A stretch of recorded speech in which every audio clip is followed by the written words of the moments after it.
So this video lesson is all about using fractions in equations and equations that involve fractions. And since a lot of this is stuff that we've done already and there's not actually any new content to talk about here, it's just practice and using different skills together, really this should be called practice with fractions and equations rather than a lesson in fractions and equations.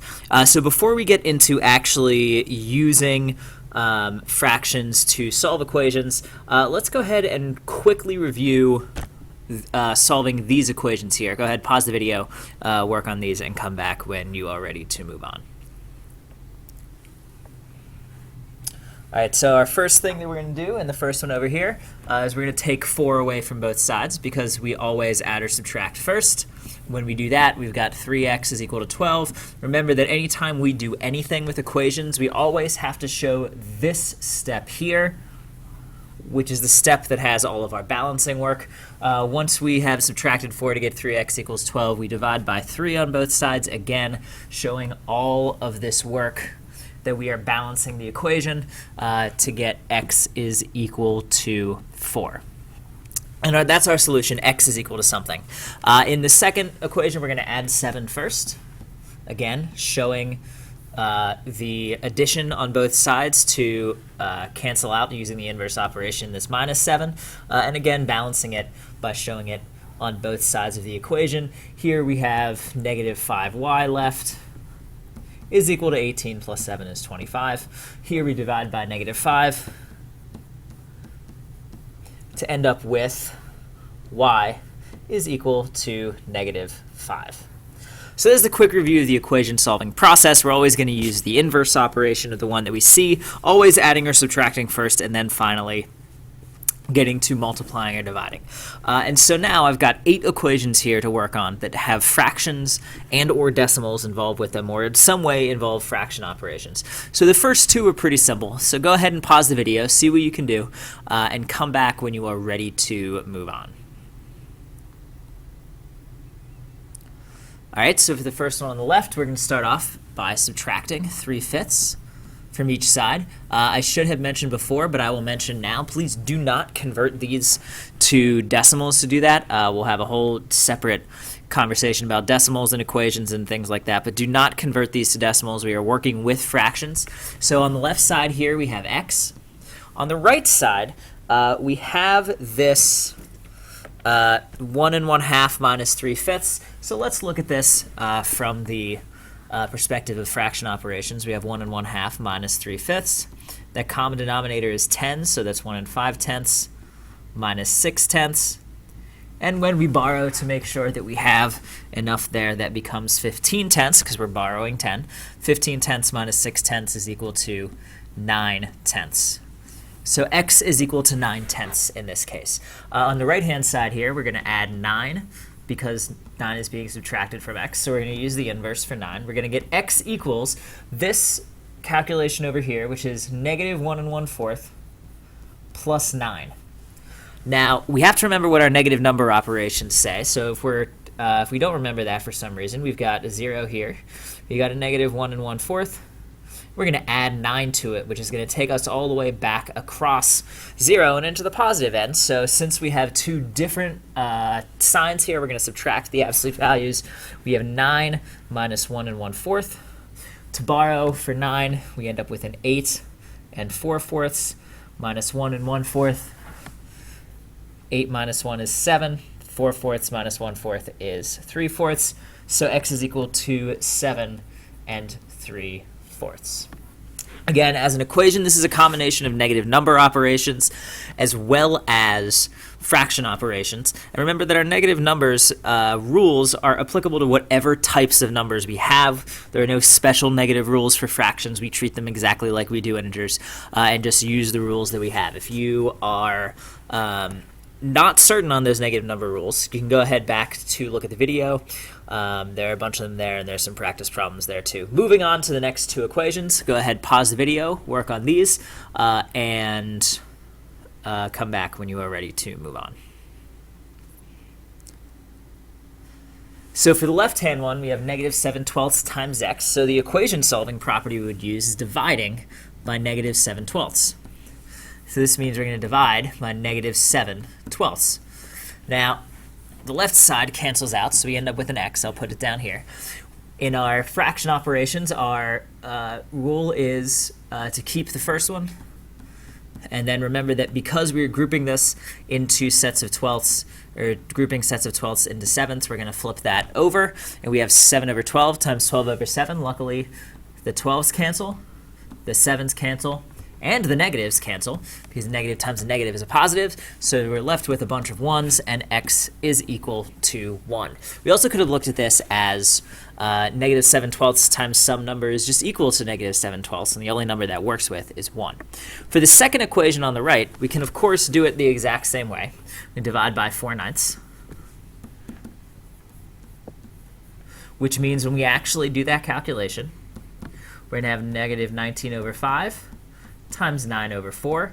There's nothing to simplify here, so 19 times 9 is 171. 5 times 4 is 20, and it's negative because a negative times a positive is a negative. Now, I want to look at that one more time. We have this 4/9 times x. Oh, that's not what I want to do. I want to copy it instead.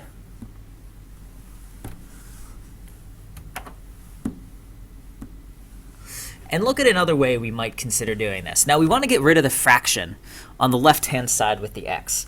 And so if we were going to cancel the 4 in the numerator, we would need a 4 in the denominator, because then a 4 and a 4 would cancel. And if we wanted to cancel a 9 in the denominator, we would need a 9 in the numerator, because then the 9 and 9 would cancel. So instead of dividing by 4/9, if we were instead to multiply by the reciprocal, which as we know is the same as dividing by that number, we would be able to cancel out all of our fractions with the x, and we're just left with the multiplication by 9/4, which again gives us x is equal to negative 171/20. For those people who are really big into mixed numbers instead of improper fractions, that's negative 8 and 11/20. Moving on to the next two equations, we've got these two here, so go ahead, pause the video, see what you can do. If you're not really comfortable with that method that we just looked at for clearing a multiplication from equations, that is totally fine. Feel free to continue to do it by division, but it is one more option open to you. So go ahead, pause the video, and see what you can do.